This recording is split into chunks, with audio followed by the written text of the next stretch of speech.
The golden age of console mascots may have come and gone, to the most iconic of course being the edgy blue Sonic the Hedgehog and the princess rescuing Super Mario that we know and love.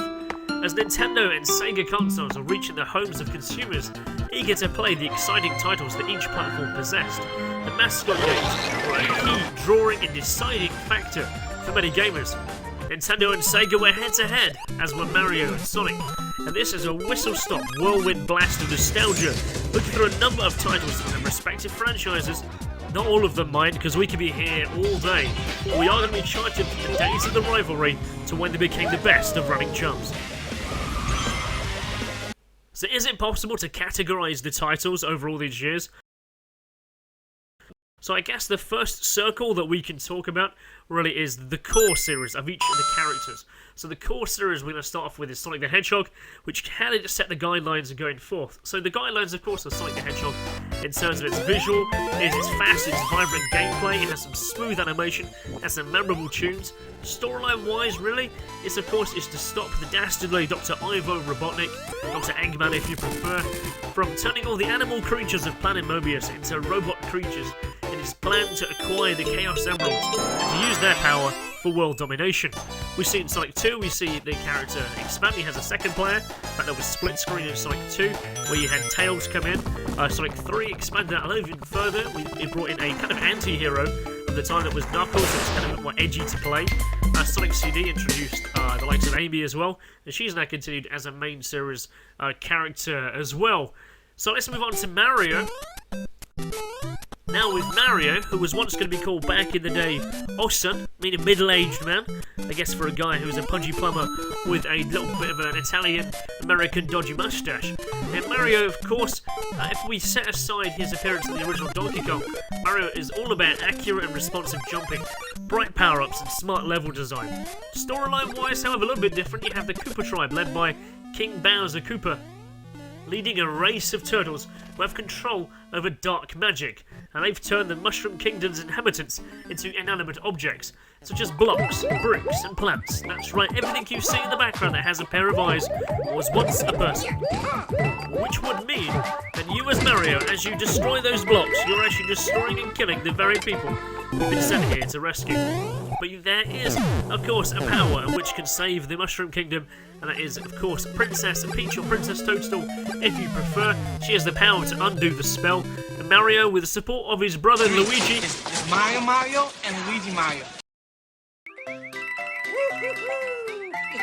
A little bit later on, of course, the help of Yoshi and even Toad on a mission going from castle to castle to rescue the princess, who, of course, is always in another castle. Outside of their core titles, Mario in fact kicked back.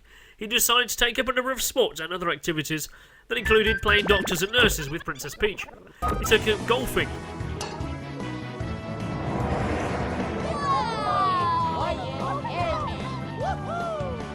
tennis,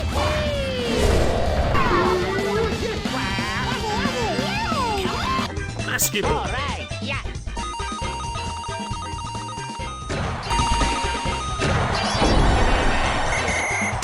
football, soccer, whatever, all unique and great fun to play across many different Nintendo platforms and consoles. So what about Sonic & Co? What did they go and get up to? Well, Sonic had to go at pinball, and then he got in the ring for a bit of MMA action. Well, okay, that's not true. And then they go towards Sonic the Fighters. They took it upon themselves to go and ride the space rocket, the Lunar Fox, to prevent Eggman and Metal Sonic from destroying the planet in a typical Sonic style. The background story here, of course, this actually came to us from Sega's AM2 division. That's right, Sega's perhaps most famous arcade division, responsible for the likes of Virtua Fighter, Fighting Vipers, Outrun, Afterburner, and many, many more, the team headed by Yu Suzuki. This was an arcade action fighting game. It came out in 1996. It was Yuji Naka's request to AM2 to create some unique fighters to flash out the roster. These characters included Bean and Bart, who in turn then went on to appear in AM2's Sega Saturn exclusive beat-em-up Fighters Megamix.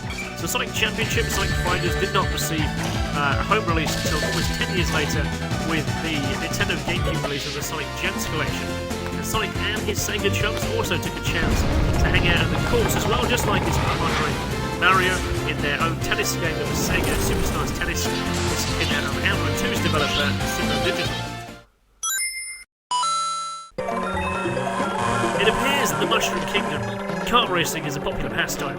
In 1992, we saw the release of Super Mario Kart, with great gameplay, quirky vehicle combat, stage design with encouraged cheating, and the occasional playful shortcut. Mario Kart 64, released in the second wave title for the Nintendo 64, was the first time we get to see the universe's characters of the likes of Luigi, Bowser, Peach, Yoshi, Toad, Donkey Kong in full 3D. And Mario Kart since then has seen continuing evolution all the way to the present day, which now numbers 8 titles in the series, each one expanding on the previous.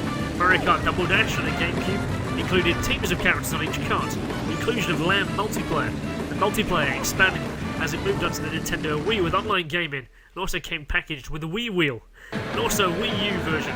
Mario Kart Wii U changed the gameplay up even more, with the inclusion of anti-gravity and HD visuals.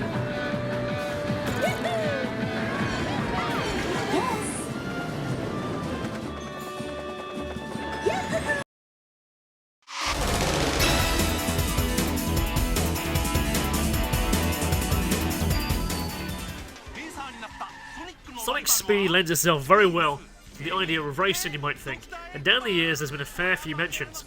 Sonic also has put his hands behind the wheel of a sports car in Sonic Drift in 1994, released on the Game Gear. Critics were quick to label it as a Mario Kart clone. My god, the levels were pretty dull. However, Sega Drift Kart's racing series actually predates Mario Kart, with Power Drift being released in 1988. Sonic Drift would see also a sequel, Sonic Drift 2, on the Sega Game Gear, but then would not see another race set until Sega's characters got it together for Sega All-Stars Racing, and later the superior sequel, Sega All-Stars Racing Transform, which finally established itself away from being just a kart racer with tons of characters and references from Sega's huge archive library that saw releases on all platforms. Now Sonic has another racing series, a franchise series, that was called Sonic Riders, which sees Sonic and Co using hoverboards for a very Wipeout-like experience, despite great music, and it did have. Its most recent edition, Sonic Free Riders on the Xbox 360 Kinect, is considered to be some of the worst control implementations in a game of all time. It literally is unplayable. Now, Sonic R gets a pleasant footnote from me because it was one of the games that in 1998, I was very proud to own. It was a Christmas that I got Last Bronx and Sonic R, and I played the absolute bejesus out of that game. There isn't so much of a kart racing, or even a racing game. It's very much a Sonic title with multiple paths and chaos emeralds. It was less of a racing title and more of a driving adventure, a bit like how people see Diddy Kong Racing. But it was very much a product of the era of the late 90s. Traveller's Tales made the do stuff that few developers had ever done successfully to that point. It had reflective surfaces, it had metallic surfaces, transparencies, it had a consistent frame rate of 30 frames a second. It had what is for some a very divisive soundtrack. British composer Richard Jakes composed them, and vocalist TJ Davis came together to record the vocalised music for each of the game's levels. So it is divisive. Some people love it, some people hate it. And I gotta say, I like it.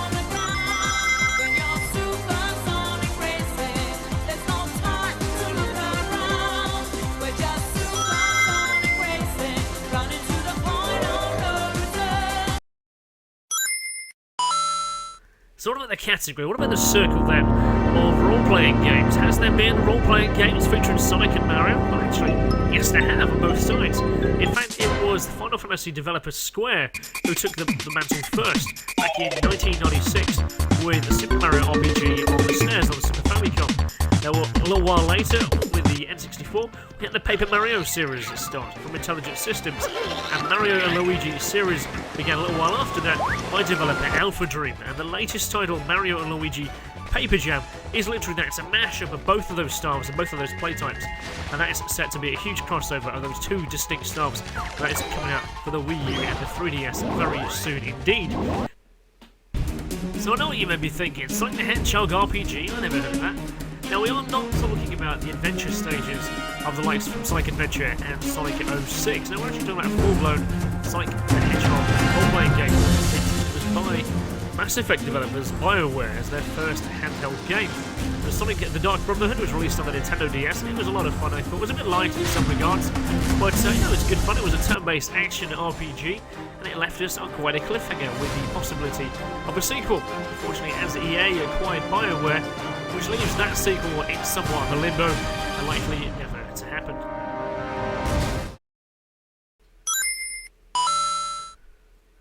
So for the category, for the circle of 3D, because of course 3D is separate from its core titles, its initial development, 3D was the big next epoch in gaming. Mario made that leap into 3D first, really, with the phenomenal Mario 64, which came, of course, with the N64s at the launch. Now, upon release, this scored almost perfect scores from many publications, rightfully so, back in the day in 1996. It set the benchmark for all 3D titles that came after. Mario acquired new moves and abilities to complement his newfound freedom. Triple jumps, crouches, and somersaults, and so much more, and set out the new rules to how to play in a 3D environment. And for the 3D Mario mechanics, such an open world environment to explore and to jump into stages rather than traditional top-down map to go from level to level. And completions of the stages also then yielded a power star. There's these themes that also then continued through Sunshine and indeed the phenomenal Mario Galaxy.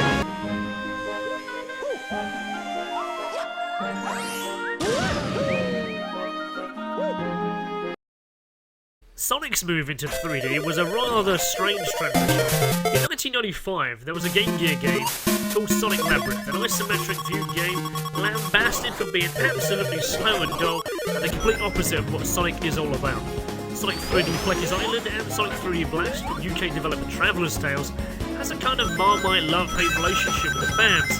It also adopts a isometric view, and its presentation of CGI, its character animation level designs were praised back in the day, yet were also very frustratingly slow, and also not the 3D game that people and gamers were expecting, especially not Sonic gamers. Now, Sonic Jam offered a glimpse of what 3D Sonic on the Sega Saturn could have looked like. As Yuji Naka said in an interview with the UK Sega Saturn magazine, it was an experiment to see how Sonic would work in a full 3D environment. But it wasn't until development switched to the Dreamcast that full 3D spectacular Sonic was unveiled, and that was Sonic Adventure. And today it's still the best-selling Dreamcast title, with its great action stages, open adventure spaces, avoiding killer whales, running down buildings, jumping into Dodgem to Twinkle Park, taking on the egg carrier, as well as having 6 playable characters. But why they thought the cat, and why they thought fishing was a good idea, I have absolutely no idea. I mean, it's a goddamn Sonic game. Fishing. Wrong, what the hell are they thinking? Sonic Adventure 2 thankfully learned from this, dismissed all of the adventure stages, and kept the pace of the story rolling. 3D Sonic went multi-format a little while after with Sonic Heroes. I'm Sonic. That was the Sonic Big Reset known as the Sonic Adventure 06. What a mess that turned out to be. More recently on the Wii U, Sonic Lost World does bear more than a passing resemblance to Mario Galaxy.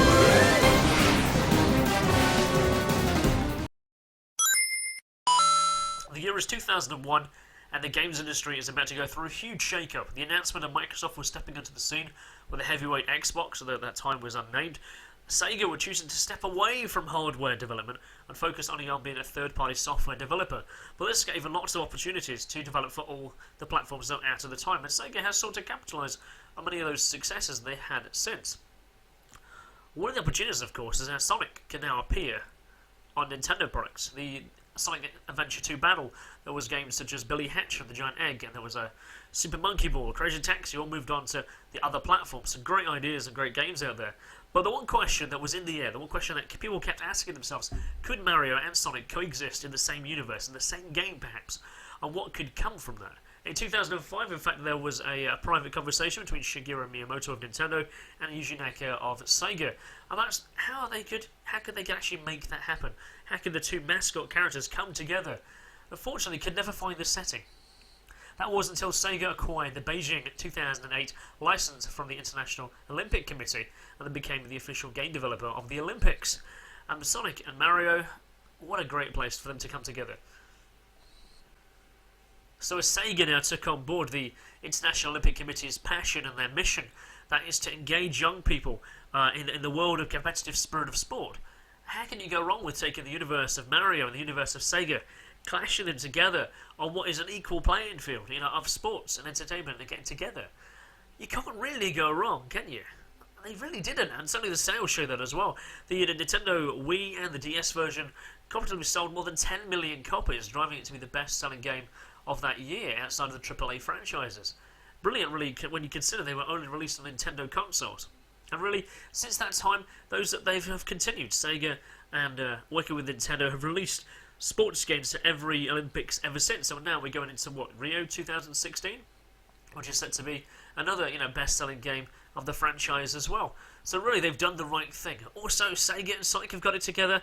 And another fun way with Nintendo and Mario is they've actually managed to get a bit of rough and tumble going on in the world of Smash Brothers. Instead of just playing on a sports field and throwing javelins and throwing archery and perhaps just running next to each other, like beat the fuck out of each other. How can you go wrong with that? You really can rough and tumble with Sonic in the world of Mario and Smash Brothers. Yeah, in more recent years, we've of course have seen these fusions of different universes coming together just for the sheer sake of just how awesome it could be. Take case in point, okay? Disney, Squaresoft, throw the games together. I mean, Goofy mixing it up with the likes of Cloud. What? Should that ever work? Kingdom Hearts never should work, but it does, and in fact, it's great. Think of it, SNK and Capcom, or Capcom and SNK versus each other. Would never have happened, but it did, and it was great. And I'm surprised they haven't done any more since. Think about the likes of Tekken, Pokemon. What? Pokken? It shouldn't work, but in fact it does, and it does so well. So what other universes do you think could cross over with each other? What are your ideas? I mean, I'd like to see the likes of Bayonetta crossed in Dark Souls. I think it could actually work quite well. What about, what would Nathan Drake and Lara Croft get it together, in a game? Because they are so similar. I'm quite surprised if the PC modding community haven't got their hands on the likes of Uncharted. They haven't already done so. But, what's your ideas? What games and what universes would you like to see cross over with each other and driving for the future? Perhaps you should let developers know that actually we want you guys to work together to create something awesome.